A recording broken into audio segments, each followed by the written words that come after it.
நண்புக்குரிய அருமை பெருமக்களே, அல்லாஹ்வுடைய அருள் கொண்டு 30வது தராவீஹ் முடிந்துவிட்டது. இன்ஷா அல்லாஹ் அடுத்த வருஷம் தராவீஹை சந்திப்போம். அல்லாஹ்வுடைய நாட்டம் யாராருக்கு எப்படி இருக்குகிறதோ நம் கையில் இல்லை. இருந்தாலும் அல்லாஹு தாலா அடுத்த வருஷம் தராவீஹை சந்தோஷமாக சந்திக்கக்கூடிய பாக்கியத்தை நம் அனைவர்களுக்கும் அல்லாஹ் தந்தருளட்டும். பெருமானார் ஸல்லல்லாஹு அலைஹி வஸல்லம் அவர்கள் அல்லாஹ்விடத்திலே கேட்கிறார்கள், யா அல்லாஹ், இந்த உலகத்தில் மனிதன் எப்படி இருந்தால் உயருவான், எப்படி இருந்தால் தாழ்வான்? நபிகள் நாயகம் கேட்கிறார்கள், யா அல்லாஹ், இந்த உலகத்தில் மனிதன் எப்படி இருந்தால் உயருவான், எப்படி இருந்தால் தாழ்வான் அப்படின்னு கேட்குற பொழுது நபிகள் நாயகம் ஸல்லல்லாஹு அலைஹி வஸல்லம் அவர்களுக்கு அல்லாஹ் சொல்லித் தர்றான், அதாவது ஒன்றை கையில் எடுக்க வேண்டும், ஒரு காரியத்தை கையில் எடுக்க வேண்டும், ஒரு காரியத்தை என்ன செய்ய வேண்டும், வாழ்க்கையிலே விட்டுவிட வேண்டும். இந்த இரண்டையும் மனிதன் கடைபிடித்தானேயானால் என்ன செய்வான், வாழ்க்கையில் உயருவான். பெருமானார் ஸல்லல்லாஹு அலைஹி வஸல்லம் அவர்கள் கேட்கிறார்கள், அந்த ரெண்டு காரியம் என்ன? கையில் எடுக்க வேண்டிய காரியம் என்ன, வாழ்க்கையிலே விட வேண்டிய காரியம் என்ன? அல்லாஹ் சொல்கிறான், மன் தவாலஅ ரஃபாஹுல்லா வமன் தஆலம வதாஹுல்லா. நபியே முகம்மது, கையில் எடுக்க வேண்டிய காரியம் என்ன தெரியுமா? வாழ்க்கையிலே மன நிம்மதியும் பண நிம்மதியும் வளர வளர, வாழ்க்கையிலே மன நிம்மதியும் பண நிம்மதியும் வளர வளர எந்த மனிதனிடத்திலே பணிவு ஏற்படுகிறதோ அவன் வாழ்க்கையிலே உயர்ந்து கொண்டே போவான். வமன் தஆலம வலாஹுல்லா. வாழ்க்கையிலே பண நிம்மதியும் மன நிம்மதியும் வளர வளர எனக்கு நிகர் யாரும் இல்லை என்று, ஏன்னா நான் என்பதை யார் கையில் எடுக்குகிறானோ அவன் பாதாளத்திற்கு போய்கொண்டே இருப்பான். அவன் சம்பாதிக்கக்கூடிய மன நிம்மதியும் பண நிம்மதியும் அவன் இருக்குகிற பொழுதே அழிந்து போய்விடும். இல்லை என்றால் அவனுக்கும் உதவாமல் அவனுடைய பிள்ளைகள் என்ன செய்வார்கள், அதை உதறி தள்ளி விடுவார்கள் அப்படின்னு சொல்லுகிறான். அன்பிற்குரியவர்களே, இன்றைக்கு முஸ்லீம்களுடைய சூழ்நிலை உலகம் பூரா பாருங்க, உலகம் பூரா பாருங்க, எல்லா நியமத்துகளையும் அல்லாஹ் கொடுத்திருக்கிறான். எந்த நியமத்தும் நம்மளிடத்தில் இல்லாமல் இல்லை. என்ன, நாம் மாற்றாருக்கு அடிமையாக இருப்பதற்கு காரணம் ஒன்றே ஒன்று, என்ன தெரியுமா? நமக்கு மத்தியிலே பணிவு இல்லை, நமக்கு மத்தியிலே நீயா நானா என்ற வாழ்க்கை. இது எங்கே வரைக்கும் போயிருக்கு தெரியுமா? இன்றைக்கி உலகத்தில் எடுத்தோம்னா ஆசானுக்கும் சிஷியனுக்கும் மத்தியில் கூட என்ன செஞ்சுருக்குது, போய்கிட்டு இருக்குது. ஒரு ஆசான் என்ன செய்கின்றான், ஒரு சிஷியனை கெடுக்குகிறான், ஒரு சிஷியன் ஆசானை கவுத்த பார்க்குகிறான். இதுதான் இன்றைக்கு உலகத்தில் நடந்து கொண்டிருக்கக்கூடிய விஷயம். இது எதற்கு பின்னால் வந்தது தெரியுமா? ரசூலுல்லாஹ்வுடைய காலத்திலும் அல்ல, சஹாபாக்களுடைய காலத்திலும் அல்ல, சஹாபாக்களை பின்பற்ற தாபியன்களுடைய காலத்திலும் அல்ல, அந்த தாபியன்களை பின்பற்றக்கூடிய தபா தாபியன்களுடைய காலத்திலும் அல்ல, அதற்கு பின்னால் வந்த 5வது தலைமுறையில் இருந்து இது ஆரம்பித்தது. அல்லாஹ் தஆலா குழப்பத்தின் வாசலை திறந்து விட்டு விட்டான். என்ன குழப்பத்தின் வாசல் திறக்கப்பட்டு போய்விட்டது தெரியுமா? உன்னை நான் ஏன் மதிக்க வேண்டும், நீ என்னை ஏன் மதிக்க வேண்டும், நான் உன்னை எதற்காக மதிக்க வேண்டும், நீ என்னை ஏன் மதிக்க வேண்டும், நான் உன்னை விட தாழ்ந்தவனா, நீ என்னை விட உயர்ந்தவனா, இது அப்படிங்கிறது வந்துச்சு. அல்லாஹ் என்ன செய்து விட்டான், சைத்தானுடைய ஆட்சியை திறந்து விட்டான், அல்லாஹ் ஒதுங்கி விட்டான். அதனால் என்ன ஏற்பட்டது தெரியுமா? மன நிம்மதி இல்லாமல் சம்பாதிக்கக்கூடிய பணத்தை எல்லாம் ஆஸ்பத்திரிக்கு செலவழிக்கக்கூடிய ஒரு சூழ்நிலை ஏற்பட்டது. என்னதான் வந்தாலும் கூட அதை வைத்து சாப்பிடக்கூடிய சூழ்நிலை, நிம்மதியான முறையில் சாப்பிட நம்மளால் முடிகின்றதா? அது 100ல் 1 கூட இன்னைக்கு இல்லை. இமாம் மாலிக் ரஹ்மத்துல்லா, மாலிக் மதகபை தோற்றி வைத்தவர்கள் மாலிக் ரஹ்மத்துல்லா. 4 இமாம்களிலே மதீனா முனவ்வராவிலே பாடம் நடத்தக்கூடிய, குர்ஆன் ஹதீஸ் பாடம் நடத்தக்கூடிய மிக ஆற்றல் பெற்றவர்கள் யார்னா மாலிக் இமாம் அவர்கள் தான். அவர்களிடத்தில் யார் ஓதினான்னு கேட்டால் இமாம் ஷாஃபி அவர்களிடத்திலே ஓதினார்கள். ஏன்னா ஷாஃபி இமாம் மிக குட்டையானவர்கள். அவர்களிடத்தில் யார் ஓதினார்கள் தெரியுமா? இமாம் ஹம்பலி ஓதினார்கள். மாலிக் இமாமை பற்றி எந்த அளவுக்கு சொல்லப்படுதுன்னா, அவங்க மஸ்ஜித் நபவியிலே உட்கார்ந்து குர்ஆன் ஹதீஸை பாடம் நடத்தி கொண்டிருக்கிற பொழுது தும்மல் விட்டார்களேயானால் அல்ஹம்துலில்லாஹ்ங்கிற சத்தம் என்ன செய்யுமா? மஸ்ஜித் நபவியை பிளக்குமா. பக்கத்தில் உள்ளவங்கெல்லாம் என்ன இவ்வளவு சத்தம் கேட்குதுன்னு சொல்லுவாங்களாம். அந்த மாலிக் இமாமுடைய தாயார் சொல்லுவாங்களாம், என்னுடைய மகனார் தும்மல் விடுகின்றார். தும்மல் விட்ட உடனே அல்ஹம்துலில்லாஹ்வுக்கு எல்லாரும் எருகமுக்கல்லா சொல்லுகிறார்கள். அல்லாஹ் என் பிள்ளையை இவ்வளவு உயர்த்தி வைத்திருக்கிறான், இன்னும் அல்லாஹ் உயர்த்தி கொண்டே இருப்பான். காரணம், என் மகனிடத்திலே என்ன இல்லை, நான் தான் என்ற அதிகாரம் கிடையாது. என் மகன் யாரை பார்த்தாலும் பணிந்து நடப்பார். என் மகன் குனிந்த தலையை நிமிர மாட்டார். என் மகன் இருக்குமிடமே தெரியாது அப்படின்னு அவங்களுடைய தாயார் சொல்லுவாங்களாம். அந்த மாலிக் இமாமிடத்திலே ஒரு தீர்ப்பு வருகின்றது. என்ன தீர்ப்புண்டா, ஒரு கணவனும் மனைவியும் வருகின்றார்கள். மாலிக் இமாமிடத்தில் எல்லாரும் கூடி உட்கார்ந்துருக்காங்க. அப்போ மாலிக் ரஹ்மத்துல்லாஹ் வந்தவனை என்ன செய்கிறாங்க, வந்தவங்களை சலாஞ்சலி வரவேற்று உட்கார்ந்துட்டு என்ன விஷயமா வந்தாங்க அப்படின்னு கேட்குறாங்க. அப்போ அந்த மனைவி எழுந்திருந்து சொல்லுகிறார்கள், இமாம் அவர்களே, நான் இந்த பிரச்சனைக்கு மதீனா பூராவும் தேடிட்டேன், எனக்கு தீர்ப்பு கிடைக்கல. ஆனால் உங்களிடத்திலே தீர்ப்பு கிடைக்கும் என்று வந்திருக்கிறேன். என்னம்மான்னு கேட்குறாங்க மாலிக் ரஹ்மத்துல்லாஹி அலைஹி. அந்த பெண்மணி சொல்லுகிறார்கள், என்னுடைய கணவர் என்னை எப்படி வர்ணிக்குகிறார் தெரியுமா? 14ஆம் பக்கத்தின் நிலவை விட நீ அழகான பெண் என்று வர்ணிக்குகிறார். என் கணவர் என்னை 14ஆம் பக்கத்தின் நிலவை விட நீ அழகின் முடிவால் சிறந்தவர் என்று வர்ணிக்குகிறார். ஆனால் அவர் வர்ணிக்கக்கூடிய வர்ணிப்பு என்னிடத்தில் இருக்குகிறதா என்று 14ஆம் பக்கத்தில் நிலவிலே போய் நின்று பார்த்தேன். வெளியே பார்த்தால் என்னுடைய ஜொலிப்பை விட அந்த 14ஆம் பக்கத்தின் நிலவிலே என்ன இருக்குகிறது, ஒளி அதிகமாக இருக்குகிறது. ஆகையினால் அன்று இரவு என் கணவர் என்னை நெருங்கினார். உடலுறவுக்காக என் கணவர் என்னை நெருங்குகிற பொழுது என் கணவரிடத்திலே நான் சொன்னேன், நான் உனக்கு ஹராமாக்கப்பட்டு போய்விட்டேன், நான் உனக்கு ஹராம், நான் உன்னை விட்டு தலாக்காக ஆக்கப்பட்டு விட்டேன். ஏனென்று என் கணவர் திடுக்கிட்டு கேட்டார், 14ஆம் பக்கத்து நிலவை விட அழகானவர் என்று என்னை வர்ணித்தீர்கள் அல்லவா? எனக்கு அவ்வளவு அழகு இல்லை, அவ்வளவு அழகு இல்லை. ஆகையினால் என்னை தொடுவது உங்களுக்கு ஹராமாக்கப்பட்டு போய்விட்டது. இனி என்னை நீங்கள் தொட வேண்டுமையானால் நான் 3 மாதம் இத்தா இருந்த பின்னால் இன்னொரு கணவனுக்கு என்னை கட்டி கொடுக்க வேண்டும், 2வது கணவனுக்கு என்னை திருமணம் முடித்து கொடுக்க வேண்டும். அவனோடு நான் உடலுறவு கொள்ளாவிட்டாலும் கூட 10 நிமிஷமாவது தனிப்பிக்க வேண்டும். தனிப்பித்த பின்னால் அந்த 2வது கணவன் என்னை தலாக்கு விட வேண்டும். அதற்கு 3 மாதம் இத்தா இருந்த பின்னால் தான் நான் உங்களை திருமணம் முடிக்க வேண்டும். அதற்கு பின்னால் தான் என்னை நீங்கள் தொட வேண்டும் என்று நான் சொல்லிவிட்டேன். நீங்கள் வேணுமென்று சொன்ன இந்த வார்த்தைக்கு தண்டனை இதுதான் அப்படின்னு சொல்லிட்டேன். இதுக்கு மதீனா பூராவுமே நான் தீர்ப்பு கேட்டுட்டேன், சரியான தீர்ப்பு கிடைக்கல, நீங்கள் தீர்ப்பு சொல்லுங்கள் யார்கிட்ட கேட்குறாங்க. அந்த கணவனை நிப்பாட்டி வைத்து கொண்டு அந்த மனைவி கேட்குறாங்க. அல்லாஹ் குர்ஆனில் சொல்கிறான், ஃபௌக குல்லி தி இல்மின் அலீம்ங்கிறான்.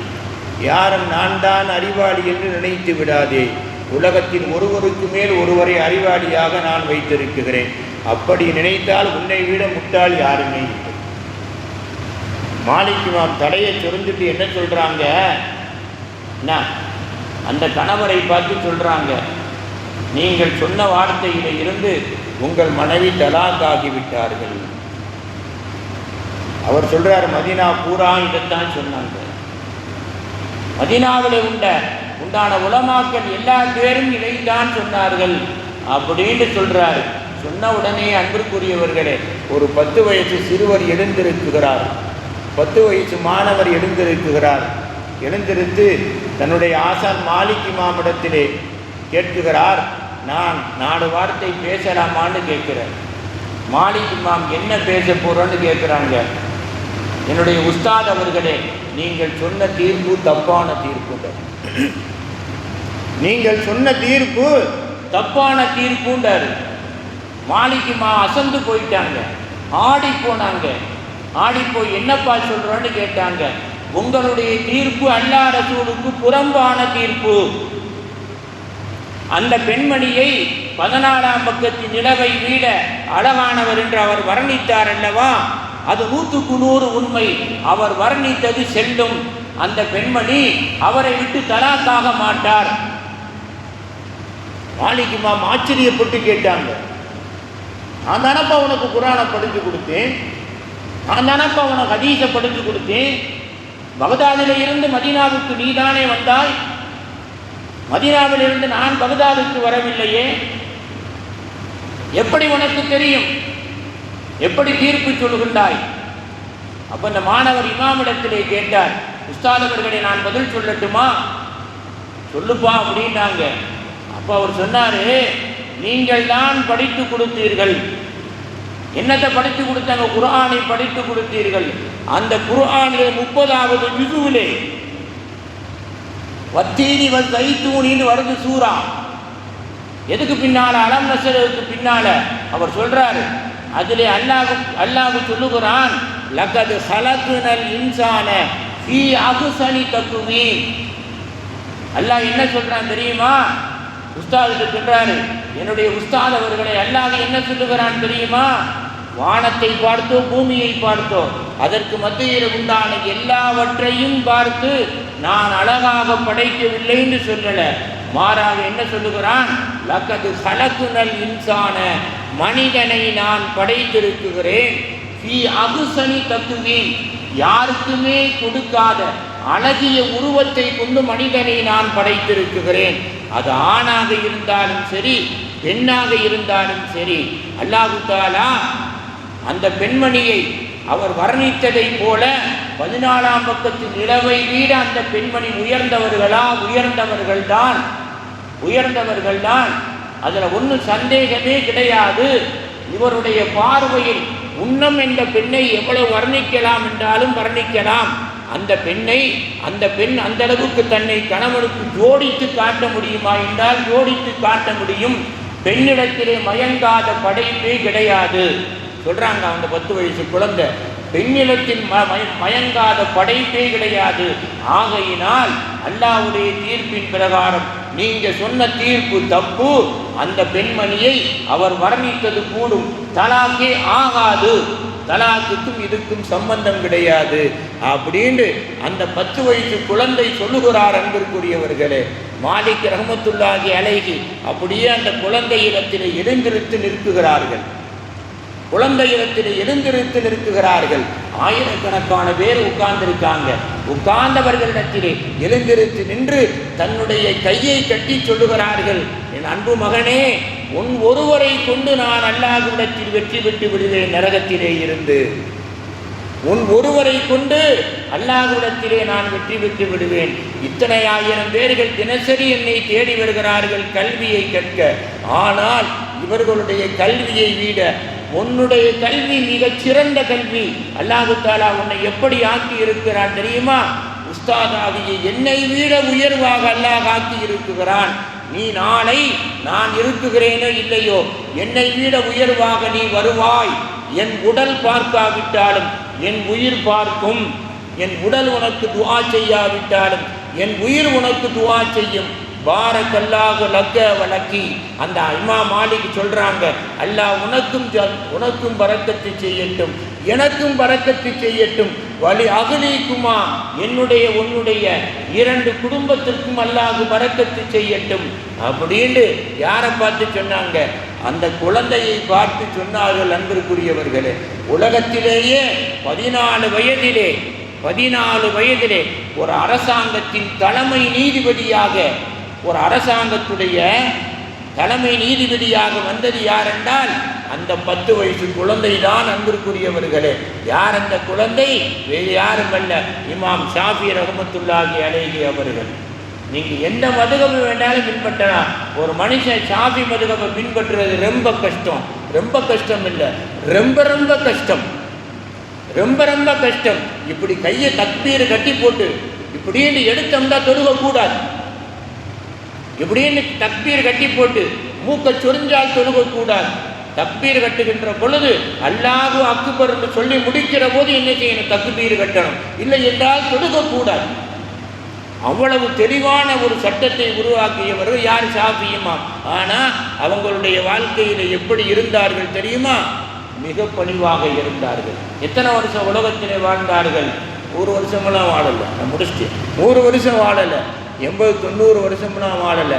54 வருஷம்தான் உலகத்தில் வாழ்ந்தாங்க. அந்த 54வது வருஷத்தில் என்ன செய்கிறாங்க? மூளைக்காய்ச்சல் வந்துருச்சு. இமாம் ஷாஃபி ரஹ்மத்துல்லாஹி மூளைக்காய்ச்சல் வந்துருச்சு. வைத்தியத்தை போனவனே என்ன சொன்னார்? மூளையில இருந்து ஒரு வயரை கொடுத்து அதிலே வரக்கூடிய கழிவு நீர்களை வெளியேற்றினால் கொஞ்ச நாளைக்கு உயிரோடு இருக்கலாம். அதே மாதிரி செய்யப்பட்டு அதே நிலையிலேயே திருக்குரான் ஷரீஃபில் ஒரு சட்ட கிதாபை எழுதினார்கள். அன்பிற்குரியவர்களே, எழுதி அந்த கிதாபை முடிக்குகிறார்கள். எப்படி எழுதுவாங்க? மூளையிலிருந்து நரம்பு வந்து ஒரு தட்டையில் அந்த சளியாகப்பட்ட சீர்ச்சலமாகப்பட்டு விழுந்துக்கிட்டே இருக்கும். கிதாபு எழுதிக்கிட்டே இருப்பாங்க. குரான் ஒரு விரிவரை எழுதுவாங்க. திடீர்னு மயக்கம் விடுவார்கள், திடீரென்று தெளிவாவார்கள்.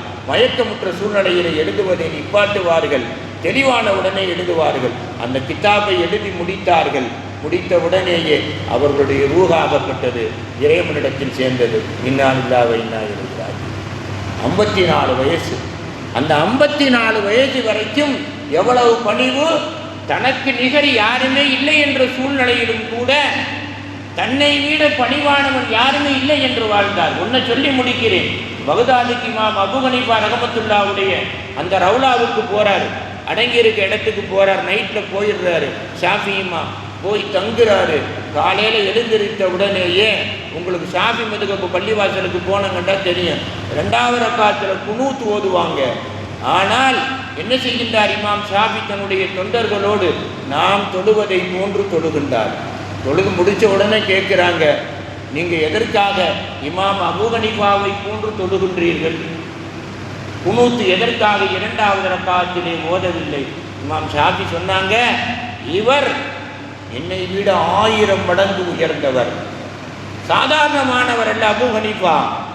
நான் சகாபாக்கள் யாரையும் பார்க்கவில்லை, கிட்டத்தட்ட 70 சகாபாக்களை பார்த்தவர் இவர். 70 சகாபாக்களை பார்த்து பல சகாபாக்களிடத்திலே கல்வியை கற்றவர். என்னை விட கல்வியால் 1000 மடங்கு உயர்ந்தவர். இவரிடத்திலே வந்து நான் பணிவு காட்டாவிட்டால் நாளைக்கு அல்லாஹ் எனக்கு பணிவு காட்ட மாட்டான். இவரை மதிக்காவிட்டால் அல்லாஹ் என்னை மதிக்க மாட்டான் அப்படின்னு சொன்னாங்க. அன்பிற்குரிய அருமை பெருமக்களே, ஆகையினால் நம் வாழ்வில் எங்கிருந்தாலும் சரி நமக்கு நிகர் யாருமில்லை என்பதை தூக்கி எறிந்துவிட்டு எல்லாத்தையும் விட நாம் தான் தாழ்ந்தவன் அப்படிங்கிற எண்ணம் கொண்டால் இந்த உலகம் அல்ல, எல்லா உலகத்திலும் உயரலாம். அன்பிற்குரியவர்களே, நாம் உயர்வது மாத்திரமல்லாமல் நம் பரம்பரையும் உயரும்.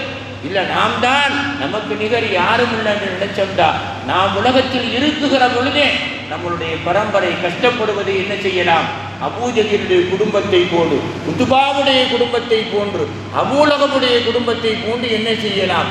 பார்க்கலாம். அன்பிற்குரிய அருமை பெருமக்களே, ஆக இந்த வாழ்க்கை வாழ்ந்த மகான்கள் எல்லாம் என்ன செய்து விட்டார்கள்? உலகத்தை வென்றார்கள். உலகத்தை வென்று உத்தம நபிகளுடைய ஷஃபாஅத்தோடு நாளைக்கு அல்லாஹ்விடத்திலே வெற்றி கொடியை நாட்ட இருக்குகிறார்கள். அதே வாழ்க்கை நம் நடைமுறையிலேயும் வறுமையானால் இந்த நாளல்ல, நம் வாழ்வில் சந்திக்கும் ஒவ்வொரு நாளும் சிறப்பான நாளாக, உத்தமமான நாளாக இருக்கும் என்பதிலே சந்தேகம் இல்லை. அல்லாஹ் தபாரக் வ தஆலா நீங்களும் நாங்களும் நானும் எங்கிருந்தாலும் சரி அந்த நல்ல வாழ்க்கையை பின்பற்றி சுவனபதியிலே சந்திக்கக்கூடிய பாக்கியத்தை வல்லநாயன் அல்லாஹ் தஆலா நம் அனைவர்களுக்கும் தந்து அருள் புரிவானாக. வாகரதஹவானா அனில் ஹம்துலில்லாஹி ரப்பில் ஆலமீன். பிஸ்மில்லாஹிர் ரஹ்மானிர் ரஹீம்.